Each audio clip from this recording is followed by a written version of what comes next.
வணக்கம் நண்பர்களே! Parasara online astro TV நேயர்கள் அனைவருக்கும் வணக்கம். பரமத்தி வேலூரும் சந்திரன் பேசுகிறேன். இன்றைய ஒரு ராசி பலனாக உங்களோட ராசி, நட்சத்திரம் என்று பார்க்கும்போது, இன்றைக்கு சுவாதி நட்சத்திரம். சுவாதி நட்சத்திரம் துலா ராசி. சுவாதி நட்சத்திரம் துலா ராசி எப்படி இருக்கும் இந்த காலகட்டங்கள் என்பதற்காக, இந்த பராசர ஆன்லைன் அஸ்ட்ரோ டிவி மூலமாக உங்களிடத்தில் இந்த கருத்தை பதிவிடுகிறேன் நண்பர்களே. இந்த நட்சத்திரத்தோட ஒரு அதிபதியா வரக்கூடியவர் யாருன்னு பார்த்தீங்கன்னா, ராகு பகவான். ஏன்னா, இந்த சுவாதி நட்சத்திரம் அற்புதமான ஒரு நட்சத்திரம். அதாவது சிப்பிக்குள்ள ஒரு முத்தும்பாங்க.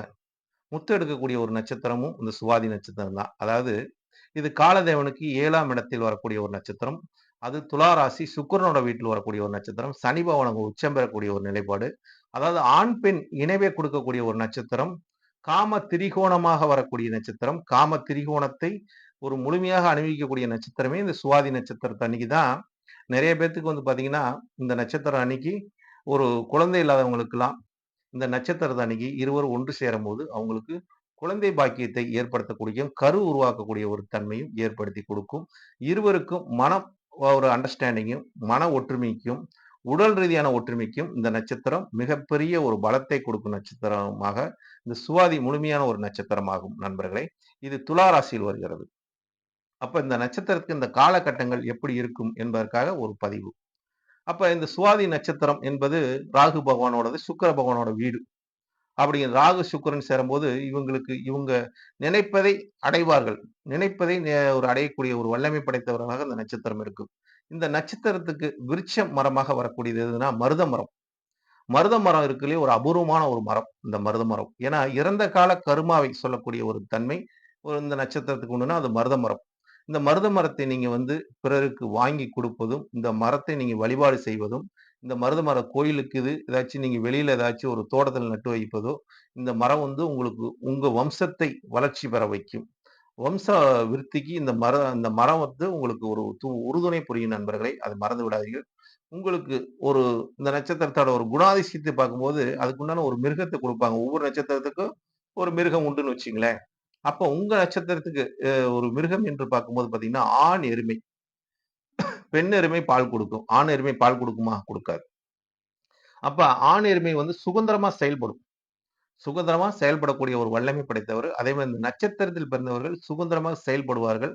எதிலயும் கொஞ்சம் அமைதியாக இருக்கக்கூடிய ஒரு தன்மை. ஏன்னா, எருமைன்னு சொல்லும்போது அது குணாதிசயம் என்னன்னா, வேகத்தை காட்டாது அப்படிங்கிற ஒரு தன்மை. அமைதியா இருக்கும் அப்படிங்கிற ஒரு தன்மை. எந்த ஒரு பிரச்சனையும் ஒரு தாங்கி அதை வழிநடத்தக்கூடிய ஒரு தன்மையும், பவரும் இந்த நட்சத்திரத்துக்கு உண்டு. ஏன்னா, பிரச்சனை கண்டு ஒரு அஞ்ச மாட்டார்கள். வந்த பிரச்சனையை விடமாட்டார்கள். எல்லாத்தையும் ஒரு முறியடிக்கக்கூடிய தன்மை இந்த சுவாதி நட்சத்திரத்துக்கு உண்டுன்னு வச்சுக்கங்களேன். இந்த சுவாதி நட்சத்திரம் ஒரு இதுக்கு அடுத்து இன்னொரு நிலைப்பாடு என்னன்னு கேட்டீங்கன்னா, இவங்களுக்கு இந்த ஒரு தன்மைகளை ஒரு உணர்ந்து கொண்டு, அதை அந்த தன்மையை உணர்ந்து கொண்டு, அந்த தன்மையை ஒரு வெளிகாட்டக்கூடிய ஒரு நபரும் இவர்கள் தான். அப்படிங்கிற ஒரு நிலைப்பாடு. ஏன்னா, எதையுமே மறக்க மாட்டார்கள் என்ற ஒரு நிலைப்பாடு இருக்குது இந்த நட்சத்திரத்துக்கு. அடுத்தது இவங்களுக்கு எதிர்காலத்த குறிக்கக்கூடிய ஒரு நிலைப்பாடு என்ன அப்படின்னு பார்த்தீங்கன்னா, ஒவ்வொரு இதுக்கும் ஒரு பறவைய குடுப்பாங்க. இந்த நட்சத்திரத்துக்கெல்லாம்.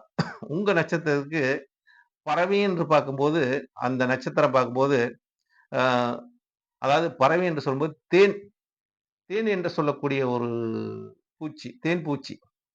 தேன் பூச்சி அது ஒரு எப்படி தன்னோட தேன் கூடு கட்டும் அப்படின்னு நம்ம பார்த்திருக்கோம்.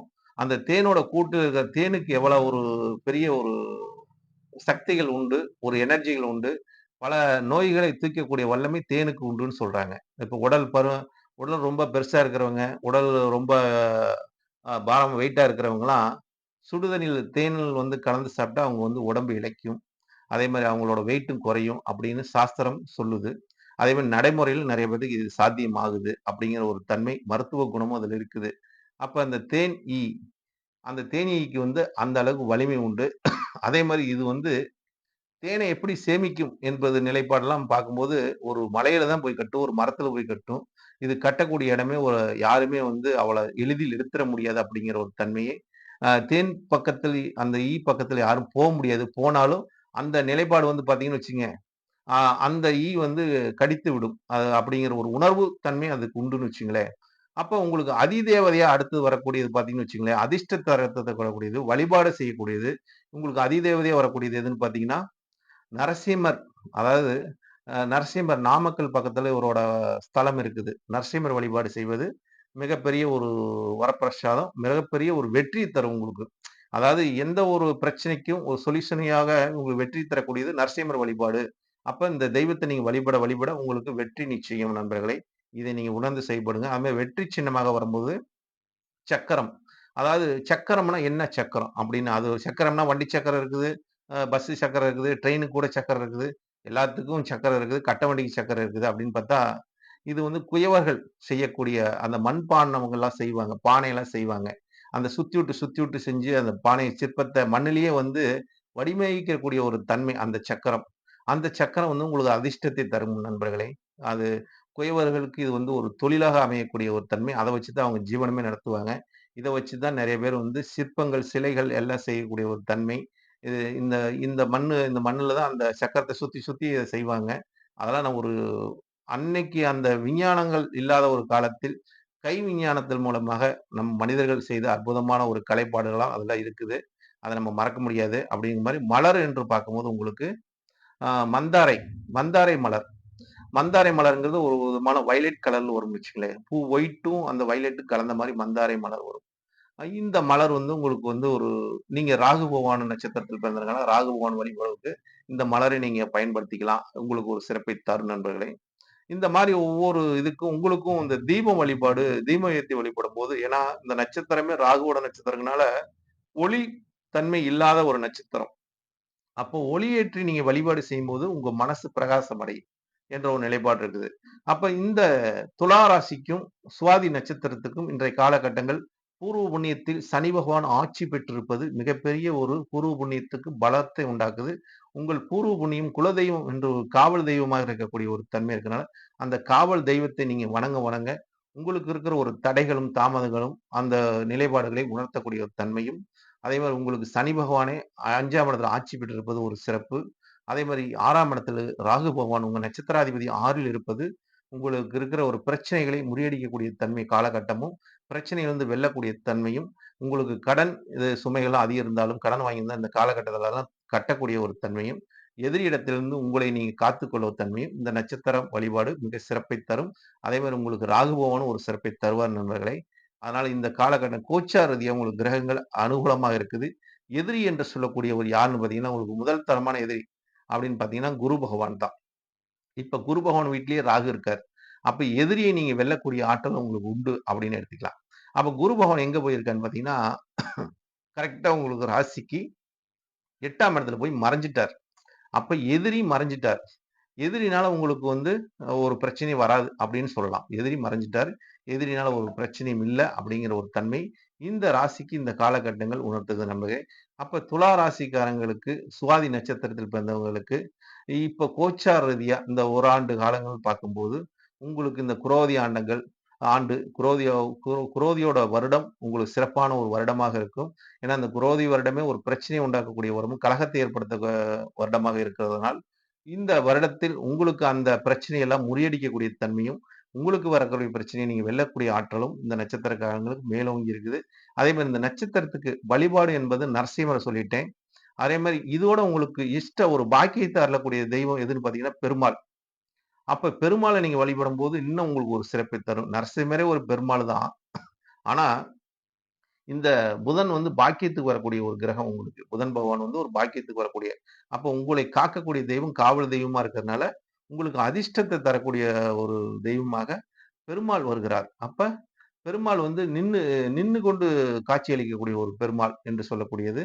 அ அந்த பெருமாளை நீங்க வணங்க வணங்க உங்களுக்கு எளிதான ஒரு பாக்கியத்த அருளக்கூடிய தன்மை உண்டு. நரசிம்மர் உங்களுக்கு அதிர்ஷ்ட தேவதையாக வரக்கூடிய தன்மையும், பெருமாள் அதிர்ஷ்டத்த குடுக்கக்கூடிய ஒரு கடவுளாகவும் உங்களுக்கு வருகிறனால், உங்களுக்கு இந்த கடவுளை எல்லாம் நீங்க வணங்க வணங்க உங்களோட துலா ராசிக்கு உண்டான சுவாதி நட்சத்திரத்துக்கு உண்டான ஒரு தன்மை மேலோங்கி பிரதிபலிக்கும் வண்ணமாக இருக்கும். உங்களுக்கு இந்த காலகட்டத்தில் உங்க ஜாதக ரீதியாக ஏதாச்சும் ஒரு பிரச்சனை, உங்க ஜாதக ரீதியா தசா காலங்கள் ஒரு சிறப்பில்ல, உங்க குடும்பத்துல ஒரு சிறப்பு இல்ல அப்படின்னு போகும்போது, இந்த வழிபாட்டையும், உங்களுக்கு உள்ள அதிர்ஷ்டத்தையும் நீங்க வழிபடும்போது, இந்த நட்சத்திரத்துக்கு 100% பலனை அளிக்கும். இது உண்மையான ஒரு கருத்துகள். இந்த நட்சத்திரம் தான் ஒவ்வொருத்தருக்கும் பிரதிபலிக்கும் வண்ணமாக இருக்கும் நண்பர்களே. இதை மறந்து நீங்க வேற ஏதாவது செஞ்சீங்கன்னா கூட, உங்களுக்கு அதிலிருந்து நீங்க உங்களை நீங்க காத்துக்கொள்ள முடியாது. ஏன்னா, இதெல்லாம் சாஸ்திரம் சொல்லப்பட்ட உண்மைகள் நிகழ்வு. அந்த உண்மை நிகழ்வை உங்களிடத்தில் பகிர்ந்து கொள்கிறேன். ஏன்னா, இது நான் சொல்வது பிறருக்கு ஒரு நன்மை அளிக்கும் என்பதற்காக, நான் தெரிஞ்ச ஒரு ஒரு ஜோதிட கலையை உங்களிடத்தில் பகிர்ந்து கொள்ளும்போது, உங்களுக்கு பல நன்மைகள் ஏற்பட்டுச்சுன்னா, ஜோதிடத்தின் மேல் ஒரு நம்பிக்கை வரும். ஜோதிடம் என்பது ஒரு உண்மையான கலை. அத உண்மையா நேசிக்கும்போது, அத உண்மையாக அத பயன்படுத்தும்போது, நம் வெற்றி அடையலாம். ஏன்னா, ஜோதிடம் என்பது ஒரு வழிகாட்டக்கூடிய கலை. எந்த வழியில் பயணிச்சா நமக்கு எந்த ஒரு வெற்றி கிடைக்கும் என்பதை சொல்வது ஜோதிடம் தான். அதனால அந்த ஜோதிடத்தில் வழியை நான் உங்களிடத்தில் பகிர்ந்து கொள்ள நண்பர்களே. ஏன்னா, இந்த துலா ராசி சுவாதி நட்சத்திரம் காலதேவனுக்கு 7ஆம் இடம் பொது ஸ்தானத்தை குறிக்கக்கூடிய இடமும் கூட. அப்போ பொதுமக்கள் இடத்துல சனி பகவான் உச்சம் பெறக்கூடிய இடமும் இங்க தான். அதனால பொதுவான ஒரு நிலைப்பாட்டை, உண்மையான ஒரு நிலைப்பாட்டை இந்த நட்சத்திரத்துக்கு சொல்லியிருக்கேன் நண்பர்களே. நன்றி, வணக்கம். வாழ்க வளமுடன். பரமத்தி வேலூர் சந்திரன். இதில வேற ஏதாச்சும் உங்களுக்கு சந்தேகம், கருத்துக்கள் எது இருந்தாலும் தாராளமாக இந்த பராசரம் ஆன்லைன் அஸ்ட்ரோ டிவி மூலமாக நீங்க கருத்தை பதிவிடுங்கள். உங்களுக்கு உண்டான விளக்கத்தையும் என்னோட ஒவ்வொரு பதிவிலும் உங்களுக்கு நானு வழங்குகிறேன் நண்பர்களே. வாழ்க வளமுடன். நீங்க இத வீட்ல இருந்தே உங்களுக்கு நேரம் கிடைக்கும்போது இந்த இதெல்லாம் நீங்க கேட்கலாம். வாழ்க வளமுடன். பரமத்தி வேலன் சந்திரன்.